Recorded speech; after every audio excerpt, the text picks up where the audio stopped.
Trust is the sacred core of a relationship.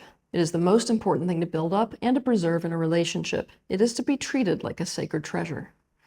When trust is compromised as a part of a rupture in a relationship, it is hard to repair that rupture. Not necessarily impossible, but hard. When trust is damaged in a relationship, that trust must be rebuilt diligently and persistently. For this reason, it's really important to know how to do it. How to do it is what we will be talking about in today's video.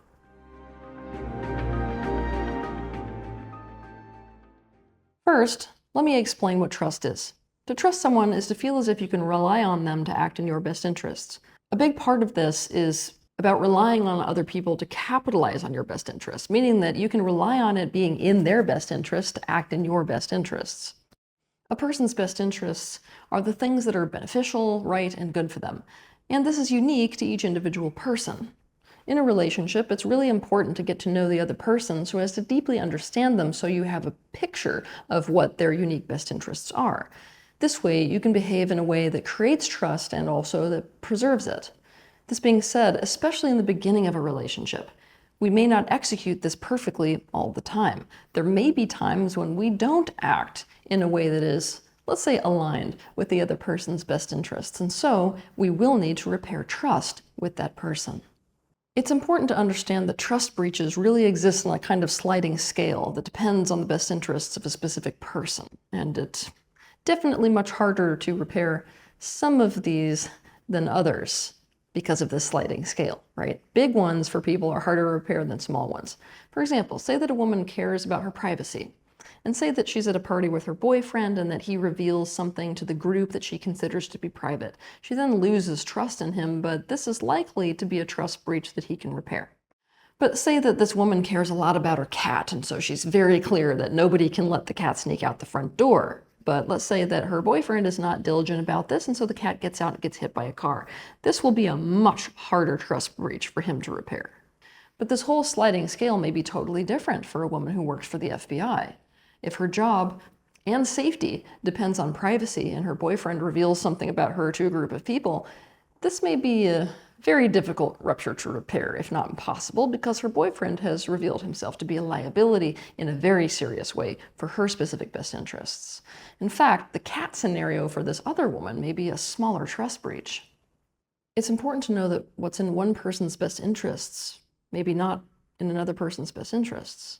One person may easily be able to accommodate your best interests, and another may not be able to do so without compromising their own best interests. Okay, so the first thing you need to understand about a trust breach is, unlike other ruptures, you cannot repair it right away. This is what makes a trust issue a particular kind of hell for both parties. Relationship rupture is painful, like really painful. It creates insecurity and distance in a relationship. It also inflames protector personalities. You can't feel good if you have a relationship rupture, but when trust has been compromised, you need to prove yourself to be trustworthy. You need to earn back or build back that trust. And a promise to do so is not going to work. The person whose best interests were acted against in a specific way will need to see that their interests will be acted for in a specific way. For example, let's say that trust was compromised in a monogamous relationship because a woman flirted with and began affectionately touching another man. This trust would need to be rebuilt over time with her proving in scenarios where other men are around her that she will not flirt with them or be physically affectionate with them. And until this happens, that distrust will be there like an open wound in the relationship. If she again proves that she cannot be trusted with other men, this wound will get bigger. It will get worse. If she manages to prove that she can be trusted with other men, this wound will begin to close and heal, and trust will be reestablished. If you have created a trust breach in a relationship, it will take diligent energy and effort to reestablish trust, and this really sucks. It's hard to accept that you have a task ahead of you now, and that the reality is that you can't make yourself or the other person feel good right away. This rupture and the pain and fear it causes cannot be undone. Like a wound, it will heal, and that pain and fear will diminish only by proving yourself to be someone that they can trust in whatever specific way instead. All the more reason to avoid losing another person's trust above all of the things in a relationship. With that being said, here's what to do to rebuild trust. 1, become very clear about what their best interests were and specifically how you acted against them. Accept that this rupture, being a trust rupture, is like a wound that now must heal and can only heal by you proving to the other person that they can rely on you to act on their best interests. Commit to this diligent repair process. Commit to proving yourself to be someone they can trust. The very best way to do this is to demonstrate over and over that you will do the opposite of what you did this time. When you do this, you're essentially saying, I see what hurt you. Because I care about your best interests, I will not do it again. Let me show you how I will not do it again. For example, let's say that the trust breach was about breaking your word. You want to demonstrate over and over and over again that you will not break your word. Demonstrate this by not breaking your word on anything, no matter how big or small.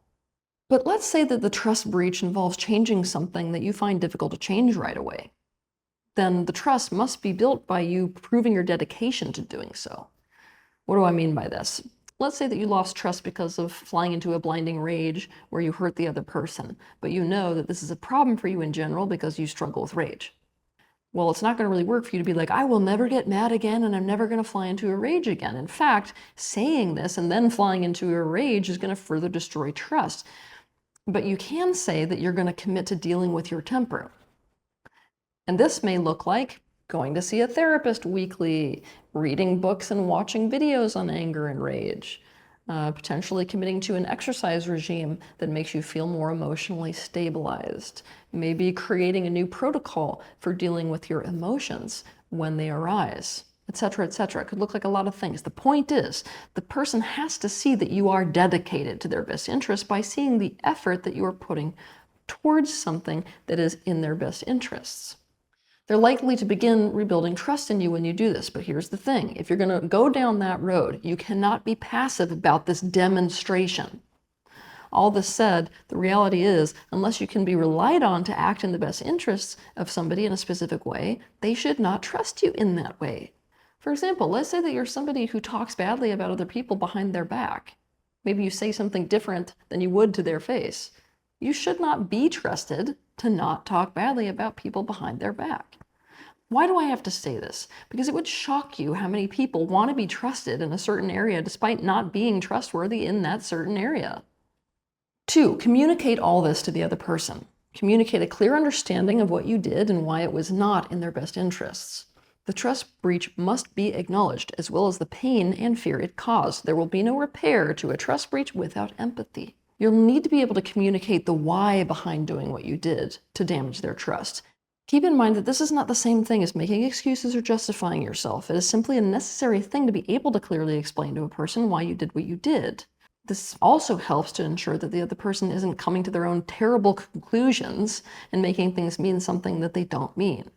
And by the way, you can't say, I don't know why I did it. If you don't know why you did what you did, the other person can have no confidence that you have enough control of the root issue behind the behavior so as to be able to trust that the same thing won't happen again.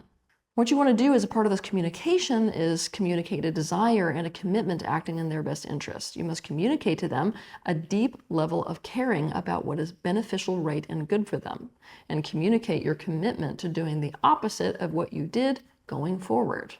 You want to tell them what they can specifically expect from you that will help them to rebuild trust in you.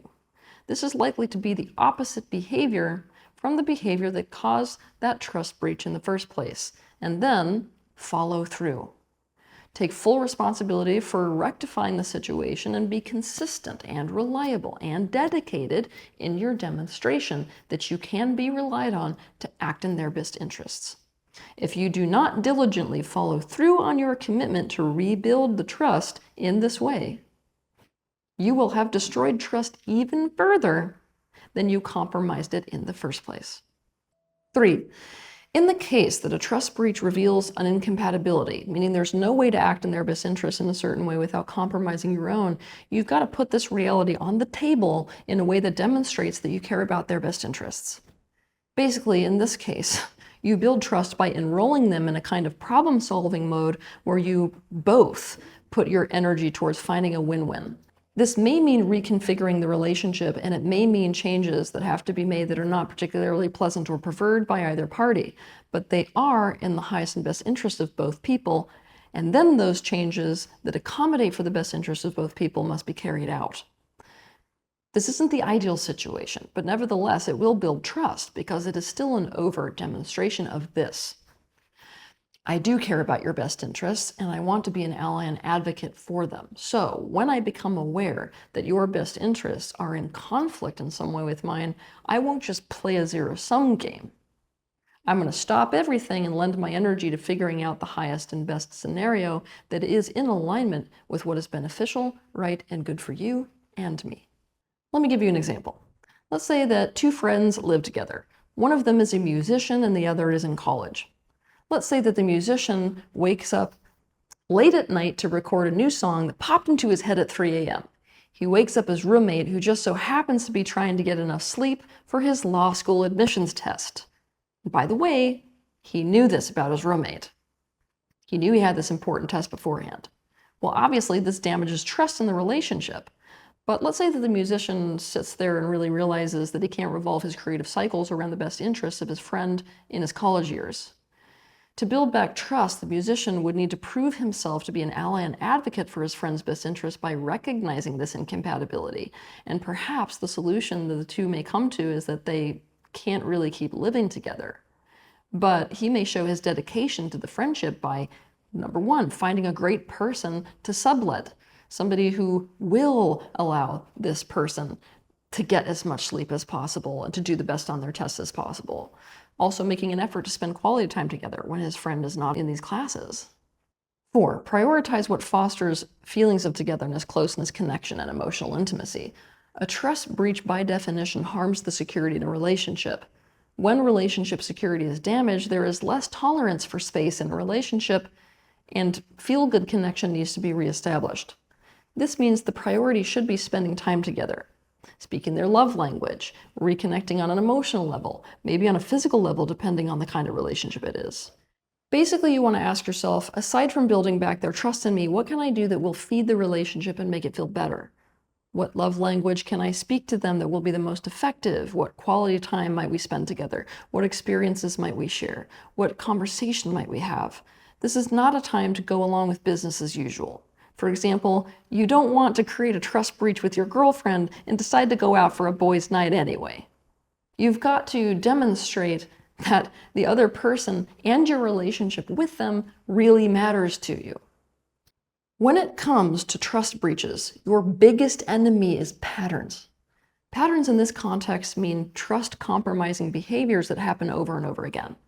For example, if you withdraw when someone needs you, this can cause a loss of trust. And this is something that if you do it again and again, especially no matter how many times it's brought up as an issue, you are demonstrating the pattern that you will withdraw and therefore cannot be trusted to be there for someone when the other person needs you.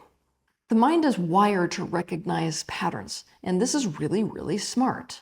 If you eat a plant and get sick, not once, but 2 times, even more 3 times, this is a pattern. It's smart to avoid that plant. Now, if you demonstrate a trust-compromising pattern, it is smart for someone not to trust you in that area. And once a pattern is established, it is even harder to reestablish trust. It's not going to do anything to simply do differently next time. If you establish a pattern, you're going to need to demonstrate a full-on change in pattern for an undefined period of time, quite frankly, for the person to trust that the pattern has in fact changed. The truth about trust is you need to earn trust. Trustworthiness is yours to demonstrate. The vulnerability in a relationship is that the other person has to be willing to allow you to do that, and sometimes this means putting themselves in vulnerable positions to let you build up that trust. But unless you can be relied on to act in someone else's best interest in a specific way, they should not trust you in that way. Trust is one of those things that may take a long time to build up and a long time to get back, despite the fact that it can be lost in an absolute instant. But with commitment and the willingness to demonstrate that commitment, trust can be rebuilt. Have a good week.